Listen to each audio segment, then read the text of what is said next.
Good afternoon, everyone. Allison Scoberg here, Consolidated Planning Group. We're grateful that you've taken the time to join us today. I always like to go through a couple of housekeeping items. Today's webinar is being recorded, so everybody is going to get a link to the recording and an email with a copy of today's slides, so you don't have to take notes on every single thing that you see, and you're going to be pleasantly surprised with these slides. They're really wonderful. I've had an opportunity to look through them, and I found them awesome. So we're here today with Sally Waterfield from Smart Families. She's going to tell us a little bit more about her organization and what they do. But today, what we're talking about is growing up in a digital world, basically. And I know that this subject has been near and dear to my heart. I have had, kids transitioning into adulthood with, executive functioning deficits, frontal lobe issues, and things like that. And I would say that from my parenting hat, I would say that this is tough on a good day for anybody who has teenagers or middle schoolers or even elementary school. It's starting early. These kids are getting phones in kindergarten. Um, it's tough for anybody and neurotypical kids, but when we throw into the mix some of our kids with disabilities, learning disabilities, frontal lobe, some of the executive functioning issues, it is just compounded. So I'm eager to hear more about this today.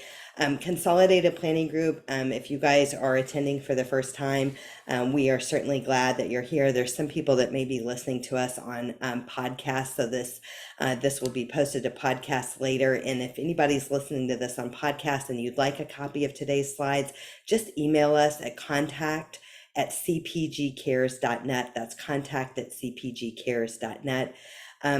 Consolidated Planning Group is a holistic special needs financial planning firm. We help people plan for the future of their loved one with a disability. I am a parent to four and two with disabilities that have transitioned into adulthood, and I myself would say that the journey is tough. And so we do a lot of these webinars. These webinars were honestly born out of my own frustration of when we were transitioning into adulthood on why everything is so difficult. And I know this, I do this is what I eat, sleep, and breathe. And I just felt like everything was so challenging, and you have to be so careful not to mess something up accidentally. And so on our Consolidated Planning Group YouTube channel, you will find over 400 webinars on planning for a loved one with a disability. We've partnered with Temple Grandin. We partner with attorneys. We've got talks on what you need to know about SSI and Medicaid, special needs trust, guardianship, you name it, it is out there. And we've organized it in such a manner that you can search for the topic and for the step that you're on in your journey and find relevant content on that. And if you ever want a copy of the slides of a presentation that you've listened to on that YouTube channel, the Consolidated Planning Group YouTube channel, just let us know. We'll be happy to send you a copy of those slides. At CPG, we're an advisory and consulting firm, nationally certified as Social Security advisors and members of the Special Needs Planning Academy. So people come to us because they want to know, how much do I need to fund a special needs trust? Who's going to care for my child when I'm gone? What are options post high school for higher education, transition programs, residential living programs? There's a lot of reasons that people come, but whether you've done a lot of planning and you need a second look or a second opinion, or you need to pick up where you left off, or you would say, I'm embarrassed on what I haven't done. It doesn't matter where you are on the trail. We can help you. It's not about looking back. It is definitely about looking forward. So happy to help you any way that we can. So Sally, having said that, tell us a little bit more about Smart Families. I should mention, everybody, we can't see you or hear you, but we do want to know your questions. So if you have questions today, as we're going through this presentation, if you'll just throw those in the chat box, then we will get to as many questions as we can. Okay. And I'm going to go backwards here. There we go. So thanks, Sally. Yeah, thank you, Alison. Hi, everybody. Thank you for joining me for this webinar today. My name is Sally Waterfield, and I am the Programme Director from Smart Families. So Smart Families is an organisation. We are based in Houston. We are a non-profit. And we collaborate with schools across Houston and from next year across Texas to provide an embedded prevention curriculum for schools to help them understand a little bit more about how technology is interacting with students, what's happening with families, and then we provide some really tangible solutions and strategies to help reconnect families. Prior to this role, I was actually a teacher in the classroom for 16 years, both in the UK, so I'm sure you can hear I'm not a native Texan, in the UK, and more recently, 6 years in a classroom here in Houston.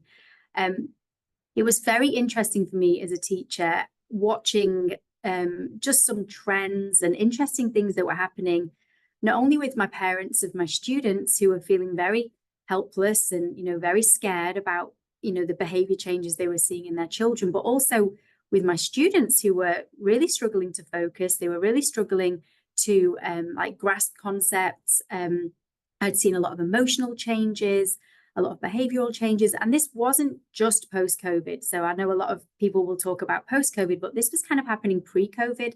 But COVID was this perfect storm when we all started to see things, I guess, more glaringly obvious when the children came back on campus.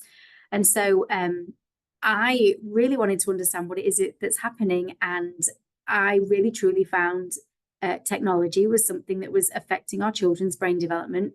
And I was gifted this amazing opportunity to connect with a lady called Dr. Krista Collier. She is also in Houston. She's a neuroscientist, research educator, and she really was somebody who taught me a lot about what was happening with students. She studied the brain for many, many years. And she's on our advisory board at Smart Families. So we have some great neuroscience content that comes from her too. So that's Smart Families. I've left our mission up. We really want to help all families. We are so inclusive. Although we work predominantly with schools, we really do want to serve everybody. And so on our website, which there will be some information at the end of the presentation, you'll see there are lots of things on there that anybody can access. And we believe that it isn't one family that can do it by themselves. We want all families to band together to really create that cultural change that we really want to see. And it's very interesting because it's all over the media right now. There was, I'll talk a little bit about a book that was released. The Surgeon General said, made a statement last week about social media. So it's very exciting at our organization right now because we're like, oh, people are taking notes. So that was just a little bit about our mission. Sally, because we may have some head of schools, special schools, other school, administrators listening in today. Just real quickly, I know you have a website and everything, but how do they engage your services if they wanted to bring you into their school and things like that? Yeah, so initially people can go and look on our website and see what kind of content it is, what we kind of do with the school. That's www.smart-families.org. At the end of this presentation, I'm going to leave my email, and then people are free to reach out and contact me. We have been onboarding new schools. There is a process that we go through, but definitely an initial conversation is very welcome. We would love to share, and I would love to share more about what we do with our organization because we are very unique. We have been told by, we've been talking with even policy advisors with Governor Abbott this week. We're very unique in what we're doing with schools. So yes, absolutely welcome that contact. Please feel free to contact me at the end. Okay, so the first part of my presentation, I'm going to talk a little bit about brain development. And I just want to really give a very general overview of brain development. I know that our children's brains are so unique. Children's brains develop in their own unique way. There may be some challenges that some children do have. However, what I really want to hone in on in the second part of this presentation is that these tech companies, these app developers, these platforms, they have very, very little disregard. They have a lot of disregard, for this, that some children may be more vulnerable, be more susceptible to online harms. And there's very, very little moderation on how we protect that demographic of especially children who are accessing and using their platforms. So today I'm going to talk more specifically about two parts of the brain. So the frontal lobe and the limbic system. And as the presentation continues, it's very interesting to see the interaction between these two. And this is something that I go into schools and talk to children about because I know as a teacher, I had never taught my students about the brain. It's so fascinating. And even as an educator, it wasn't until an in-service training that I started learning a lot about the brain and brain development. And when you know the science behind some of the reasons, people have that gut feeling that this isn't right. You know, we have those conversations. I had those conversations with the parents of my students. Something isn't right here. I don't like how this is changing. And then when you learn the science behind it and through brain development, it just gives you a very interesting perspective on, you know, just the dangers that these children are facing online. So the next one. So early brain development, brains are built from the bottom up. There's a really wonderful doctor called Dr. Dan Siegel. He has a book called The Whole-Brained Child, and he really goes through a lot of this very early brain development. And in the first 3 years of a child's life is this amazing amount of growth, a development for a child's brain. So it grows so quickly, and a lot of what we do and what we pour into these children is really very, very important, and how the brain will continue to grow. So, and I've put here, you know, by age of 5, 90% of the growth has already happened. So that's not necessarily the parts maturing, but the growth is already there by age 5, which is really incredible. So moving on to adolescent brain development. Can I ask a question really quick on was Absolutely. that the whole brain child? Okay, I'll put that in the chat box. Thank you. Yeah, it's Dr. Dan Siegel, and he really has explained a lot of very complex brain science in a really digestible way. And a lot of what he does, parents have adapted to be able to speak to their children. And also my school where I worked, they also looked at that book as a teacher book study. So there's another idea how kind of that book can also be utilized if there is anybody who works in education here too.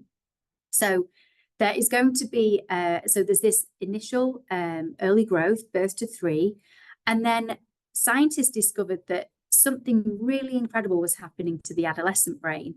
And when we talk about the adolescent brain, so the teenage brain, it's really important for us to understand that it's a very unique kind of brain. So we can't say it's an older child brain, and we can't say it's a younger adult brain.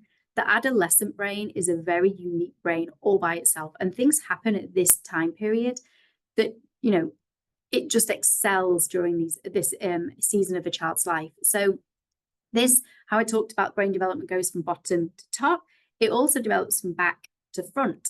And so, you know, on a personal note, I'm also a mum to 3 children. I have a 13-year-old, a 12-year-old, and a 9-year-old. And I'm seeing these things with my teenage sons. So this is when you might start to see some of those behavior changes, and definitely a stronger tendency to kind of gravitate towards more risk-taking behaviors. And there's a reason for that, which I'll come back to in a second. And that's those different parts of the brain that are developing at different stages. So this is an adolescent brain. So I really welcome you as I continue through the rest of the presentation to, you know, really understand that it's a very unique brain that we're talking about. So UNICEF did some research a few years ago in this adolescent brain development region. The reason being is that researchers always believed that the experiences that a child had between birth and 3 almost, you know, confirmed the rest of the brain development for the child's life. And so this was believed for a large period of time. And then what researchers actually discovered that in adolescence, there's this other intense restructuring of the brain. So here I've put between the ages of about 9 and 14, and they call this a second window of opportunity.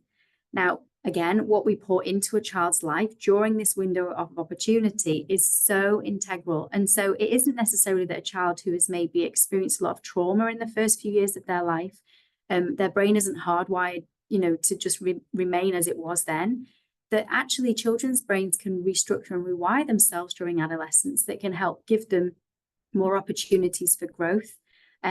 So interestingly, you know, this is all about kind of digital and smartphones and technology. 9 and 14, so this second window of opportunity, you know, what is this? This is when we see parents giving their child the first smartphone. And Alison is absolutely correct. We are seeing younger students with smartphones, but my hope is that with just the education that's happening across the world right now, that this is something that parents will really reconsider. But now between the ages of 9 and 14 is typical of when we would give a child a smartphone. A huge time we hear is from kind of elementary school through to middle school.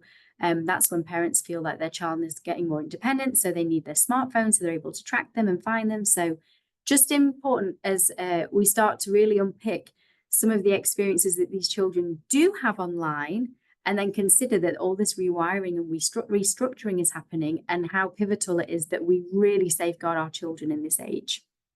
Okay, so back to the two parts of the brain I mentioned earlier. So on the next slide, you will see the two parts that I specifically talked about. So if I can move to the next, thank you. And then if you click, okay, the limbic system. So I love talking about these two parts of the brain with the students, especially. So the limbic system, now this part of the brain, sometimes people call this the feeling brain. And so this is all like the emotional brain. And for an adolescent brain, if this looks good, feels good, sounds good, the limbic system is almost like the accelerator pedal. And this is a Dr. Collier phrase that she will share in her presentations. This is the gas pedal. So if it looks interesting, fun, an adolescent brain is more likely to say, go do it. Let's do this. And this is the part of the brain that can often do things and take these risks and online risks without the child really fully thinking through the consequences. So this is fully mature around 11 or 12 years old. And so, again, think about when a child will typically get their own device, be given more responsibility or independence with it. So 11 or 12, this part of the brain that says, go do it, this is going to be such a good idea, is fully developed. Now, here we have the prefrontal cortex. Now, this part of the brain is found kind of above the eyebrows, at the top of the forehead. This part of the brain is, think of it like the brake pedal.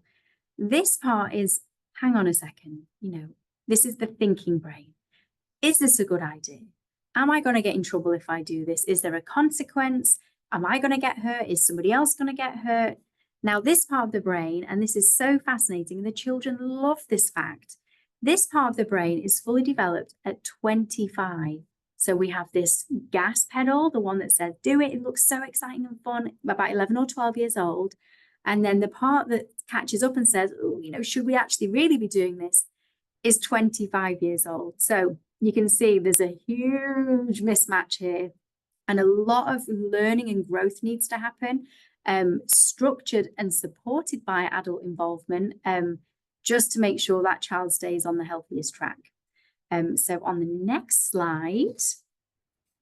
I actually have a question on this whole limbic system. When you were talking about 11 or 12, when we have kids that have, for instance, ADHD or autism or other kind of disorders or learning disabilities, some of our kids, I've, read lots of studies that they may be, from a maturity perspective, they may be 2 to 4 years behind their peers when it comes to some of this development. So as far as some of these poor decision-making things that you may be seeing, maybe I'm just putting all my cards on the table here, like we struggled through this, like this was a real struggle, and I would imagine that some of the people are here because it's been a real struggle at your house too.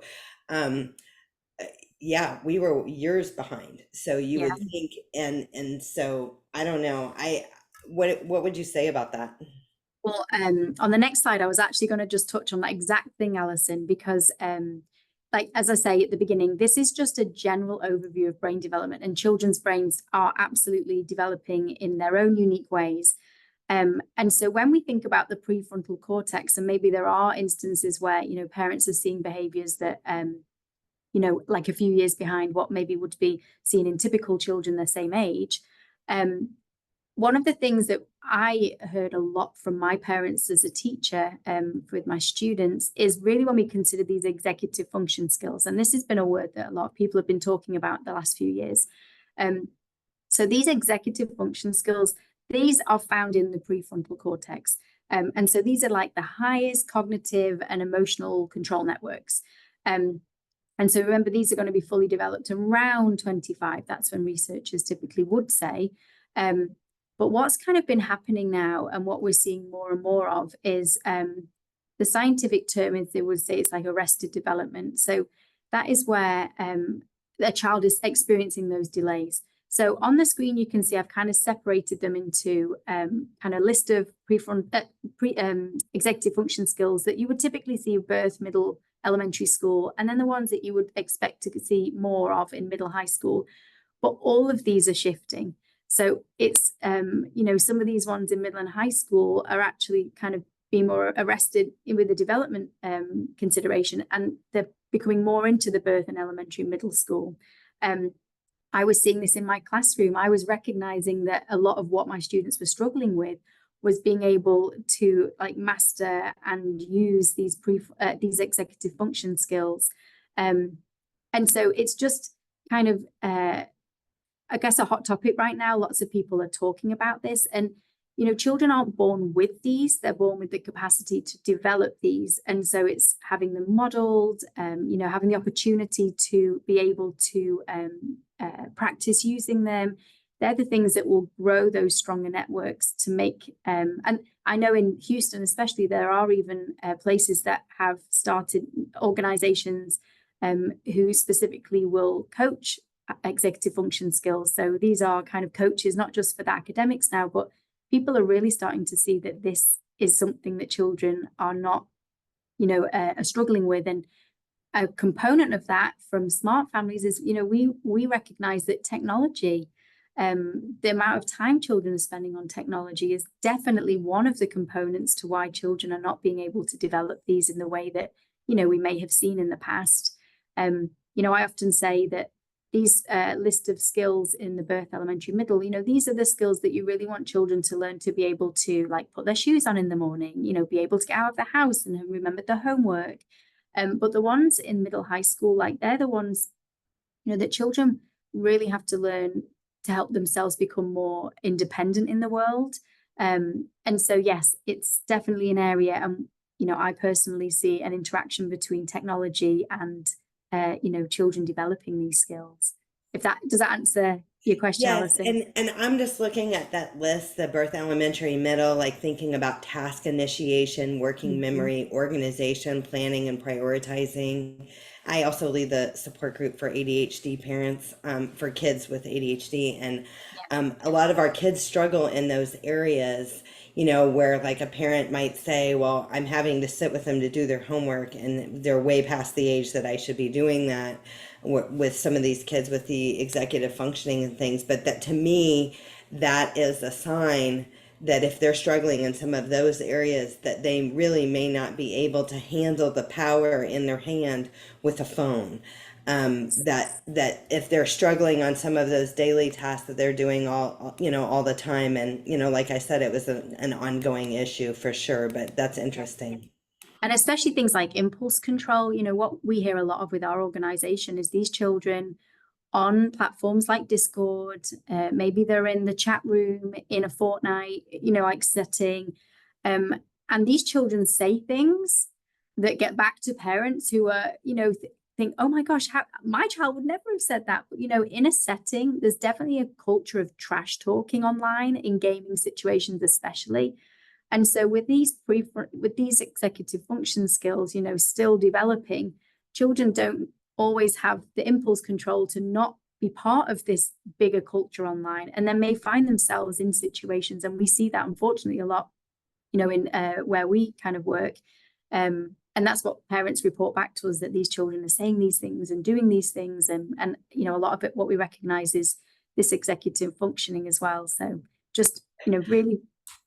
I do have a quick question, because one of the things that we had to do, like we really had to lock the phone down. We had all these sites and apps blocked. I mean, it was a job. Like, it was tough. And these, little things that look harmless that are harmful. It's like, so do you guys do any education? I know we've had, I think Crime Stoppers of Houston did some education on some of these apps and stuff that that you may want to lock the phone down and block and things like that. Do you guys do any of that?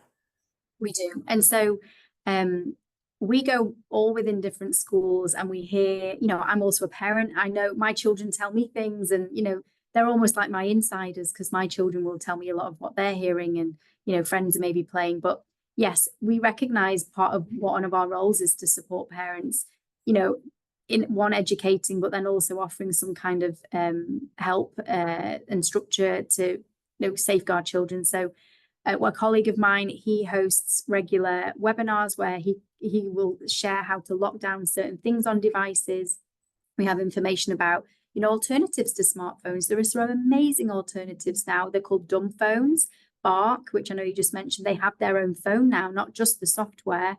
There's all different kinds of things. So yes, one of the things that we also do is we help with that. And we also host monthly webinars, and we touch on the topics that we hear are most prevalent. So next upcoming year, we're going to be talking about peer pressure. We're going to be talking about gaming. We're going to talk about AI, because these are all the things that parents are having to kind of face right now. So yes, we want to help support. I am a huge fan of Bark. She said it quickly, but Bark, if you don't know about Bark, you should know about Bark. And they have a Facebook group. I'm looking that up.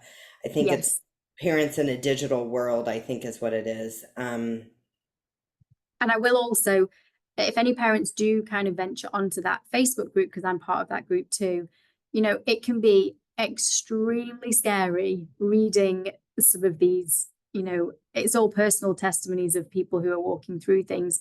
It's educational. Like, I learn a lot from, hearing what children are doing on there, but also just, be mindful and give yourself grace that sometimes and I felt it myself, it can kind of overwhelming, like, oh my gosh, I want to wrap my kids up and never let them go, like never let them have technology. But it's just about finding a balance and having that, open conversation with children. We often encourage parents to like sit and game with the children if that's what you need to do, like learn what it is that they're doing on there, like what is their avatar, what is this space that they're using, kind of invite yourself into their world, and then you become that safe space for a child to land, who's going to share with you like, oh, somebody's sent this, or, I don't know what this means. And that's what a lot of what we do for smart families is, we're not just smartphones, we're all about just whatever we can do to support families reconnecting with each other. Oh, and I just saw, so a dumb phone is a new concept of a phone. It's an interesting they call it a dumb phone. I would rather it be a basic phone. It's a phone that's stripped back, and different phones offer different kind of, I guess, things that you can do on them. I guess these tech companies have listened, parents want to be able to track their child, parents want to be able to text their child. And so there are different dumb phones. And if anybody wants to reach out to me at the end, I know my email is at the end, I can share some of these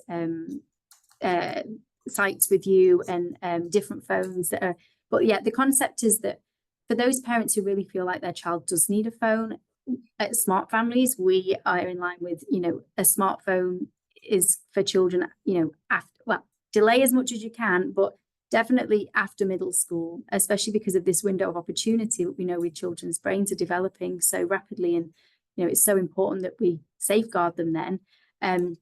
But yes, a dumb phone or a basic phone can just be an alternative to a smartphone. They often don't have access to the internet in the same way.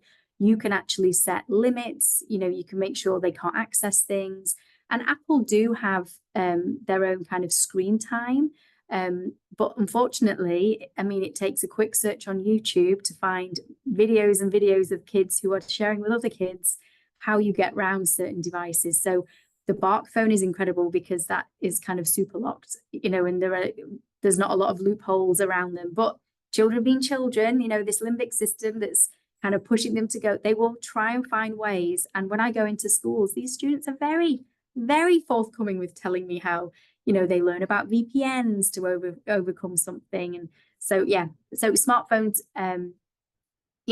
not necessarily a replacement, it depends. And some people may be on this call whose children have a smartphone, and that's totally okay. We would just direct you towards the software that you can put onto a device that helps, safeguard a child. There are some technologies that will totally block things. There are some things that will actually screenshot their phone screen and send it to you, and then you can read and see what it is that's been kind of flagged as a concern.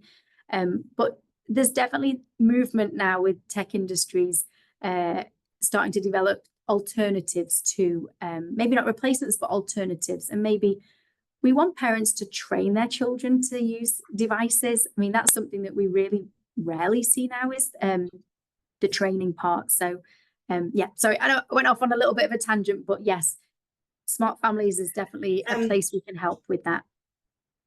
I honestly, I feel like I could have my MBA in this stuff. Yeah. I found that the iPhone is easier to lock down than an Android, that there is a lot more risk in the Android than there was the iPhone. And I found in order to lock down, and I'm sure there's hacks, but they can't have their iCloud password. It needs to be changed. If they have their iCloud password, all of the work that you do to lock things down and block things, they can fix that. So those were some of my takeaways. And I have studied and looked because you don't want to take it away to where they're like weird because they're the kid that doesn't have a phone because their parents are crazy. You want to teach them, like you said, you don't want them not to have it, but you need them to be safe. And a lot of our kids just simply aren't safe. And it was such a challenge, but Bark was awesome. I loved Bark. That's like, whenever my kids were coming through, they didn't have that phone yet. So that I would have bought it. It was awesome. I And have a Bark phone. We love the Bark phone. I'm sure it's awesome. Yeah. And then Parenting in a Tech World is the Bark Facebook group. And I do think that that is a good group to join. So we do have a question. It says, do the brains of people with developmental disabilities mature at a rate of those with DD?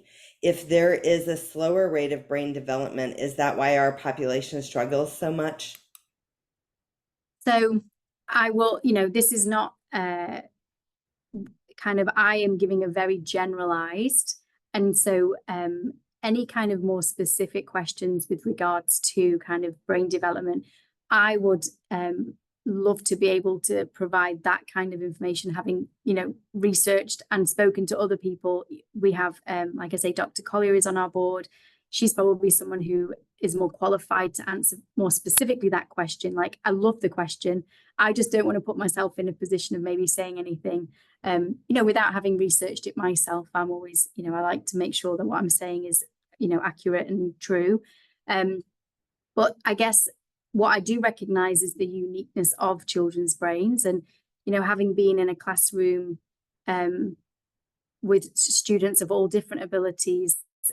So in the UK, I was teaching students who did have kind of IEP, like everybody was in my classroom. There was no kind of separation. So I could see myself that there was different brains were developing at different stages and different kind of rates. So if it would be okay, I would love, if that person who asked the question would connect with me directly, I would love to be able to answer that properly. I love that. And then what I would say too is that we work with clients with all ages of a loved one with a disability. And what I hear, I probably should do a webinar with them, when they have one that's, 31 or 34, what they were seeing at 16, 17, 20 is not at all where their child is now. So they say, well, gosh, if you would have talked to me when they were 16 or 17, I would have thought our situation is hopeless, or I would have not been very encouraged. And the growth and the development that happened. So I use the term that sometimes we're late to the party, but we get there. And so they would say that too, is that, hey, we're often late to the party, but we did get there, and we're light years from where we were, and at a time that we didn't think was very hopeful. There's the best is yet to come is basically the story that I hear a lot of our families with kids with disabilities. Absolutely. And one of the things that makes my heart happy than anything is seeing parents always striving to help and find the best resources and support the children in the best ways that they can, and asking those questions. I think sometimes technology can you know, even though it's amazing and it has its place in the world, it can almost disconnect people even further. And especially, you know, we hear of families who, you know, children will share with me that they're all like, they're sitting in the, you know, in the lounge with their parents, but everybody's looking at a device. And so they're so disconnected, yet, you know, in the same room as each other. So I think we just want to highlight how important, you know, connection is between parents and children, and always striving, you know, just to help to be their person through everything. So on the screen, this was just, so you'll notice I put a lot of writing and things on my slides, and that is because I'm a more is more kind of person, and I love printing out slides and like keeping them for reference. So that's why I've kind of put a bit more writing on each of my slides. But this was just to show you that developmental mismatch. That's what the researchers have called it. And at the bottom, you'll see there's a little link to a video which you can watch in your own time. There's some really lovely videos that Dr. Dan Siegel, who I mentioned previously, he has done really great animations to show you truly these different brain parts maturing at different stages. But this for me was the clearest one. Emotion versus control. We've got this between 15 and 25. This is this time where, you know, children are more inclined, and we do see that they engage in more risky behaviors. And interestingly, as I've looked back at my own childhood, and get to having got my own teenage boys who I look at and go, gosh, and think, God, you know, I can see that I did some of the same risky things without even the knowledge of the risk there. So, okay, on the next couple of slides are just talking about some of the mechanisms that happen. So another thing that happens during this restructuring of an adolescent brain is this concept called synaptic pruning. And what this is, you know, a child, and I would see this as a teacher teaching very young children, will often, you know, soak up all the information. They'll learn everything there is to learn. They're interested in all the things. They don't really have anything that they're truly, you know, passionate about. They just love everything.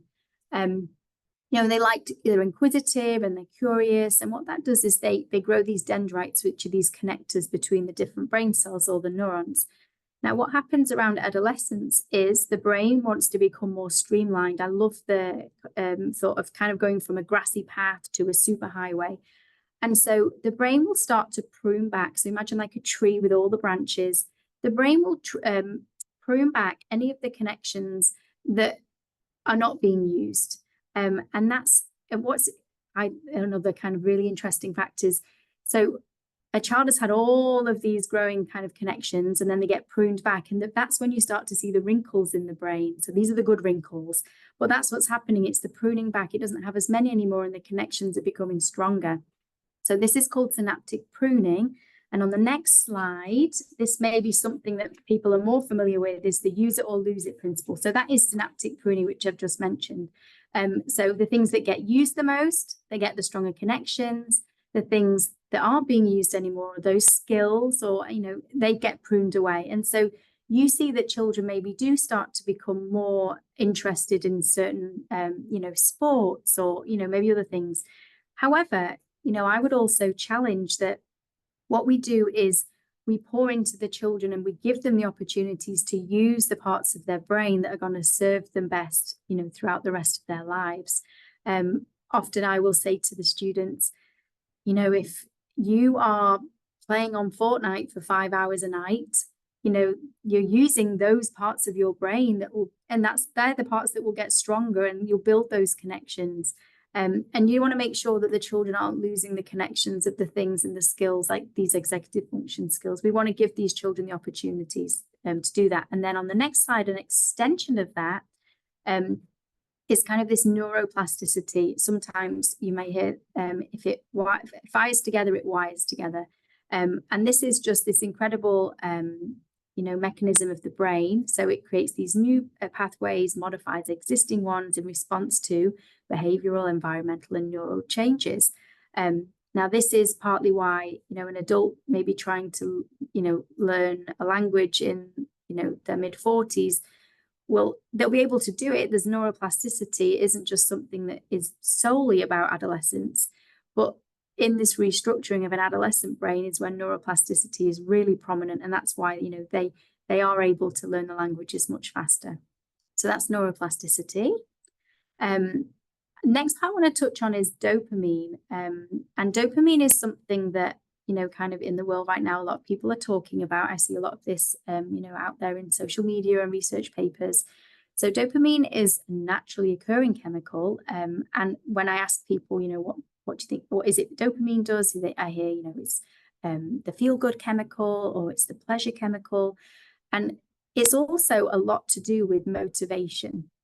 And what this looks like is, we know that these social media platforms are there to kind of drip feed dopamine to make us feel good, to make us compulsive users of these, apps or platforms.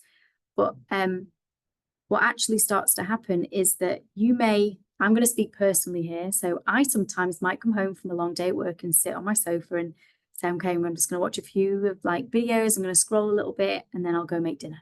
And then 10 minutes turns to 20 minutes, turns to 30 minutes. And before I know it, I've lost maybe 45 minutes of my evening because I've been sitting just scrolling and watching things. Now, I don't come away from that with those dopamine hits feeling good. If anything, I feel terrible. I feel like I've just wasted my evening or my afternoon. But dopamine is that motivation. That's the thing that drives me to do something. Now, adolescent brains, they actually produce more dopamine than adult brains, and they're more sensitive to dopamine. And so I'm going to use an example, say they eat a piece of chocolate cake, they maybe feel dopamine, but their brains would experience that differently because of the different dopamine that they have in their brains. And again, this is why, I love talking about adolescent brains, because they are so unique. And so that's a little bit about dopamine. And when I go in and speak to students, they can tell me a bit about dopamine. I think it's definitely filtering down from a scientific level into schools. And so they'll often say it's reward or it's feel good. So, it's definitely something that they are talking about. And unfortunately, so on the next slide, this concept of dopamine is absolutely being capitalized by most of the big tech companies. So I saw a quote recently that said the smartphone is almost the modern day hypodermic needle, because as a society, we are bombarded with all of this high dopamine stimulation, and it's very orchestrated, it's very intentional.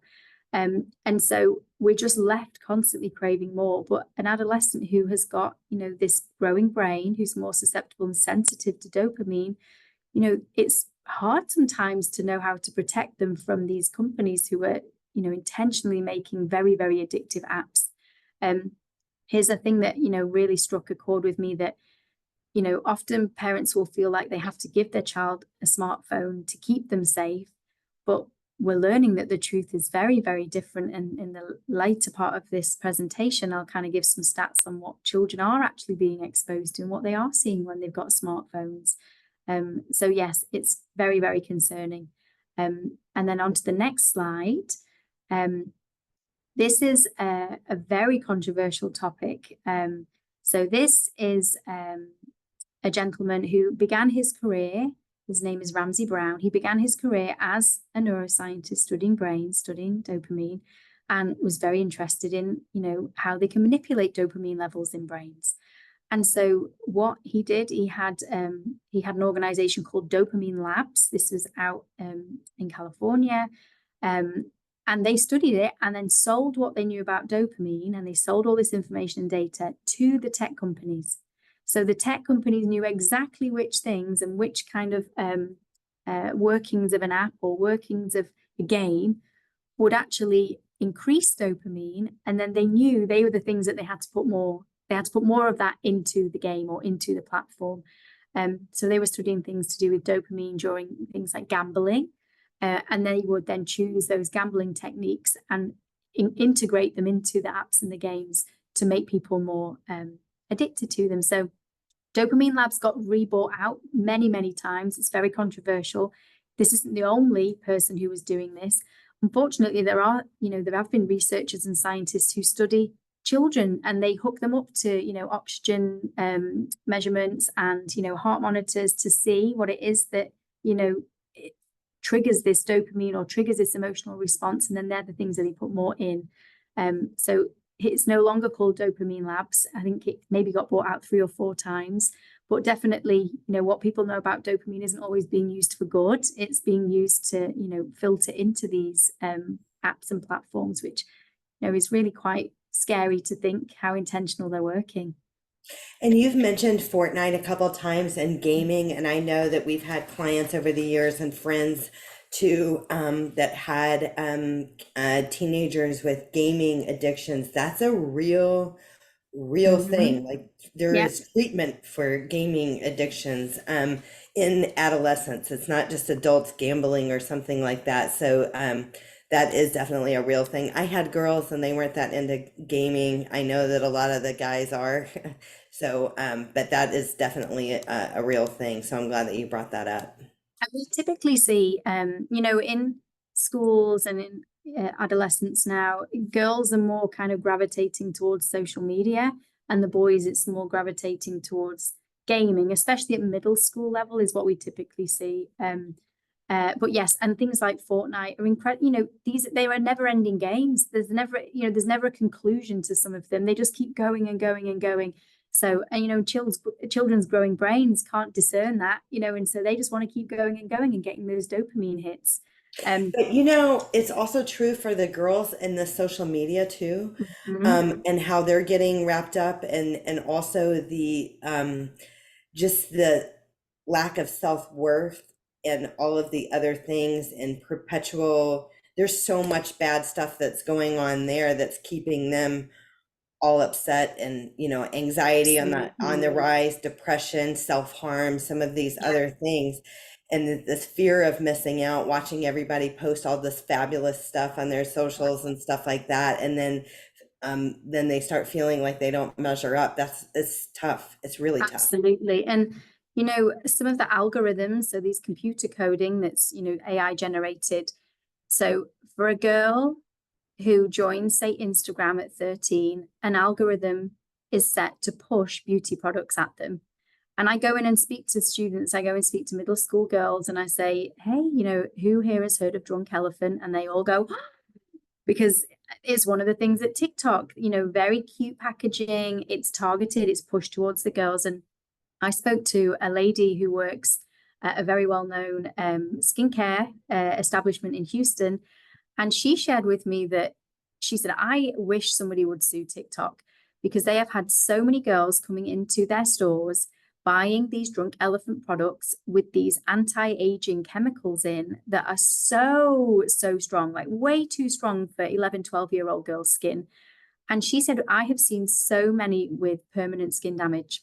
So girls who are going in with chemical burns because they are seeing this content, they are feeling that comparison, or I need to have this, or I need to look like this.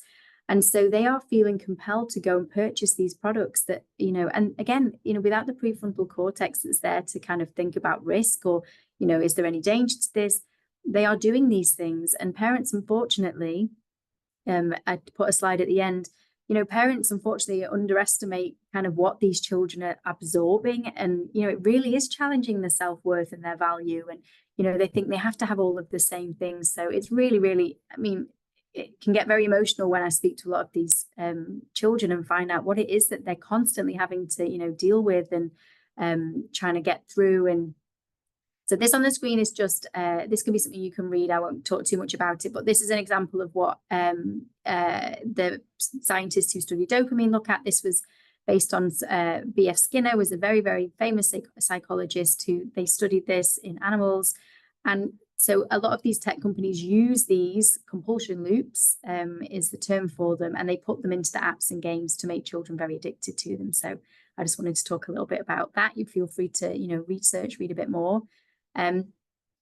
We got accustomed with the Anxious Generation book through Jonathan Haidt, and we are an aligned organization with Jonathan Haidt. We're on his website because a lot of what he talks about in his book, and this is a really great book if anybody wanted to read up a little bit more, lots of studies, lots of information. But he really has brought it down to like a parental level. There's been a lot going on with research papers, but so we talk a lot about him. We talk about things like TikTok brain. This was something I was seeing in my classroom. Students who were watching so many short videos, their brains were being so conditioned to only be able to cope with maybe 30-40 seconds of information. And then I'm trying to teach a complex math topic that requires, this sustained attention. And these students are really struggling. And because they are watching TikTok video, often they're on autoplay. I heard a really nice conversation earlier about how, when a child goes into TikTok, it's like they've just walked into the beginning, like a party, the party's all ongoing, everything fun's happening. They entice these children in. And so when they're in there, they're just watching and getting that dopamine hit and dopamine hit and dopamine hit. And then these children really struggle in the classroom because it requires, concentrating, greater focus, and, teachers aren't teaching in these short little stages. Instagram, so these platforms, they actually do something with this variable reward. So Instagram will withhold likes. So you don't see real-time likes, you see the likes that Instagram have decided when they give them to you, because they like to keep hold of them to manipulate dopamine. So people feel disappointed if nobody likes, comments, or shares their content. And then when they go back in, they all of a sudden see they've got a huge number of likes, and it's that dopamine dump. So really very interesting. So You have just, wow, I yeah, absolutely didn't know that they are doing that, because these kids are definitely following likes or reds or unreds and some of these other things. They left me on red. I hear that. yeah, I had no idea that they withhold some of that stuff. That's really scary. it It's is terrible. really, And some people are having major emotional issues already. yeah, yes, So, well, and children will determine their value based on how many likes they have, followers, and it's this real anxiety that has been orchestrated by these apps. Like, it's intentional. They oh, we knew got what you they were doing. frozen for a second. I hope you can Oh, hear us. I can. Am I back? Oh, yeah, I was just saying this is very Yes, orchestrated. I think so. Yeah, good. It's very orchestrated by a lot of the tech companies. It's very intentional. Like, there's no surprise, when I go in and tell the students about these things, and they're always, oh gosh, like, how do you know this? I'm like, because if you research and find the papers, and it was made this way. Snapchat, things like the Snap Streak. They actually have this new AI uh, kind of thing that you can do on Snapchat now with this solar system, where by how many times you snap a friend, it puts you in a solar system. And if you're closest to the sun, then you're the best friend. It's like so they're judging friends on it. But the thing is, with these children, they're so vulnerable to this. So as adults, we may think, gosh, this is just totally ridiculous. But for these children, it's real. Like, it's real anxiety. It's a real thing that they're working towards. I had a student who told me the other day that he had 1,300 notifications a day. Like, 1,300. And this was because he was maintaining his kind of presence on Instagram. He was on Snapchat. He was messaging. I was like, gosh, and this whilst he's at school. So you can see what these children are actually up against. It's really very phenomenal. I know I'm coming short to time, and I know people will get the slides. I didn't want to spend too much time on the smartphone risks. I feel like a lot of people are very aware of what a lot of the smartphone risks are. What is concerning are the statistics. And the Jonathan Haidt book is kind of a nice culmination of lots of those. He talks a lot about what he's been seeing with students. He's been doing a lot of research, like internationally, not just in the US. There are so many things that these children are often exposed to. And I mentioned, parents will maybe believe that their child is safe because they're in their bedroom and they know where they are. But what we really try and do is educate for a parent to understand the kinds of things that children are being exposed to. The average age that a child is exposed to pornography now is around 8. And the average age that a child, and that's an accidental exposure, but the average age a child will then seek out the same kind of content is about 9. And this is getting younger and younger. It's hidden in YouTube Kids. It's hidden in all kinds of, it may look like claymation, like a cute Peppa Pig video, or I've had a friend who's actually seen something really shocking on what was a Frozen video, but very sexualized content. And so, parents may often think, well, it's okay, they're on YouTube Kids, but I would encourage people to research YouTube Kids, because predators will find a way around to get things and content in front of your child. Something that's been talked about a lot, there's actually a Houston task force now, is sextortion. These are AI bots targeting teenage boys. These teenage boys are being coerced into sending intimate videos or pictures of themselves, and then the AI bot will then say, okay, you need to give me $500, otherwise I'm going to send this picture to everybody in your phone book. I'm going to send it to everybody at school. And I know somebody personally who's this happened to their daughter. She is an 8th grader at middle school, and so that was incredibly shocking for me because I spent a lot of my time reading about it and learning about it, but then to hear that it happened to somebody who I and my children knew personally was just horrifying. So this is something that's happening, and we're going to be talking through our Smart Families content over the next year. We're going to be talking about that too. Cyberbullying, this typically peaks around middle school. This is the, with the prefrontal cortex not quite maturing and coming online, and the limbic system. These children, hide behind this screen of anonymity. They think that they can say things online and it's not going to have any, effect in the real world. This is where we see a lot of this at middle school. Lots of people saying things on things like Discord, Fortnite. Group texting is a huge issue. Group texting where people can be added and taken away. There's some really sad things going on in a group texting scenario. So we would always encourage parents to be very mindful. Encourage, does your child need to be in that group text? Some of these group texts are huge because they add, and then once these other children are being added anonymously, I mean, you don't really know who it is that anymore who's in this group text. So that's kind of the cyberbullying side. And then on the next slide, just some statistics, and we can fly past this one. You can see this from the slides that you can download, just really some of the results from cyberbullying. It can be incredibly painful for children, to be on the receiving end of this, especially when, the child that's doing the cyberbullying said, I didn't know, or I thought they were okay. And, it's just that, that immature growth of the prefrontal cortex, and peer pressure. Sometimes children say things because all their other friends are saying. So we talk a lot in our organization about being, don't be the bystander, be an upstander. What does that mean? It takes courage to be that person who, may stand in and say, hey, that's not right.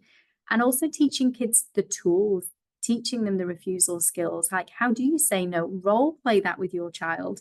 Don't just assume that they'll know how to do that. Practice it with them, so that when they are faced with the situation, they know what to say.